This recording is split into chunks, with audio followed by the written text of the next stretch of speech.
নমস্কার বন্ধুরা, এটা হলো নেপালে অবস্থিত একটি পবিত্র হিন্দুদের মন্দির আর বুদ্ধিস্টের মন্দির মুক্তিনাথ। এটা একদম চারিদিকে এভারেস্ট দিয়ে ঘেরা, খুবই ঠান্ডা। এখানকার টেম্পারেচার যখন আমরা গিয়েছিলাম তখন -6 -7 তখন এরকম চলছে। অসাধারণ দৃশ্য চারিদিকে, খুবই ঠান্ডা। এখানে এলে অনেকের শ্বাসকষ্টও হয়।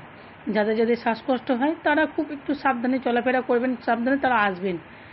দৃশ্যটা সত্যি মনোরম, অপূর্ব, চোখে একদম ধরে রাখার মতন, যেন মনে হয় সারাক্ষণ শুধু তাকিয়ে তাকি প্রকৃতিকে শুধু দেখে যায়।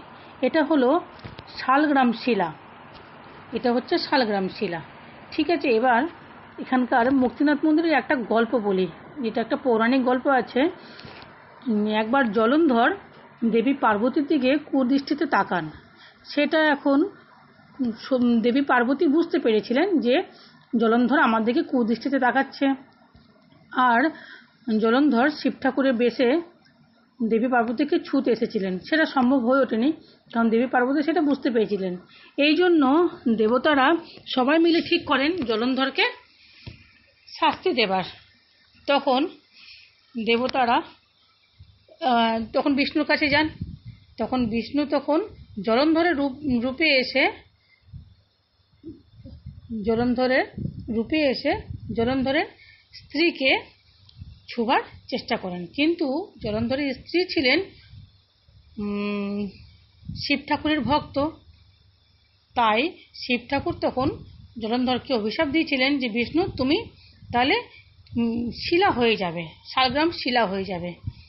সেই অভিশাপে বিষ্ণু আর কি এখানে শালগ্রাম শিলা হিসেবে বিরাজ করেন। এই যে এখানে 8টা পবিত্র জলধারা আছে, এই 108টা যে জলধারা দিয়ে চান করতে লাগে। চান করে নিয়ে 2টো পবিত্র কুণ্ড আছে, 2টো পবিত্র কুণ্ডতে যথারীতি স্নান করতে হয়। তাহলে মানুষ জীবনে যত পাপ করে সব থেকে মুক্তি হয়ে যায়।